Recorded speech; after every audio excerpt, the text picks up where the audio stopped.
Hi, my name is Pisek Efeme, and you're listening to Ekinkan on YouTube. This article is Zulu Isicholo hats by Hallelujah Aremu. South Africa is known to have one of Africa's richest cultural heritages. Now, regarding fashion and culture, the Zulu people of South Africa have a style that's not as well known as it should be, even amongst Africans. And that's due to fashion evolution. It's the Zulu Isicholo hats. Initially, Isicholo was a hairstyle among Zulu women. These phenomenal women would grow their hair long, then style it using animal fat and red ochre to form a circular shape. However, as time passed, this style evolved into a hat, but continued to represent the original hairstyle. The good thing is that the hat allows lasting shapes, which became an identity for married Zulu women and a symbol of respect. When the Isicholo hat waist started, it was mainly worn by married women to signify their marital status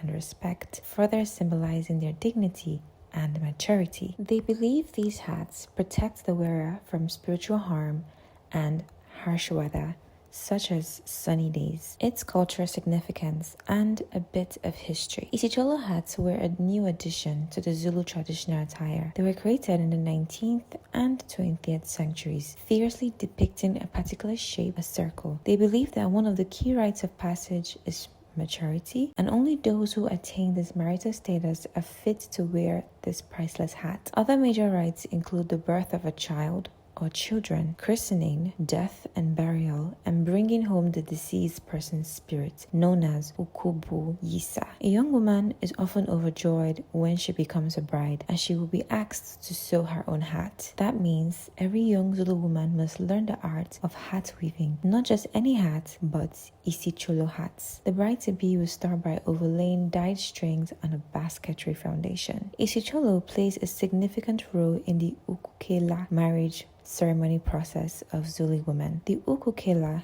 is the second aspect of the marriage rite, where the families of the bride and groom-to-be exchange gifts such as obola, which is bride price, before the wedding. Most parts of the ceremony involve the bride-to-be's hat being covered with a white fabric. When the time is right, the groom removes this fabric and pins a note on the Isichola. After the wedding, the bride will continuously wear the hat to signify her new social status as a wife. Unfortunately, people no longer wear Isicholo hats, but they remain a part of the traditional Zulu dress, especially during weddings, cultural ceremonies, and other significant events. These hats are exhibited at cultural exhibitions, tourist attractions, and parades as a symbol of Zulu heritage. Modern artists and fashion designers sometimes incorporate some Isicholo elements into their work as modern interpretations or tributes to its traditional design. That way, there is a blend of traditional and contemporary styles. This helped to keep the conventional significance of Isicholo hats alive in modern South African society and the world. Furthermore,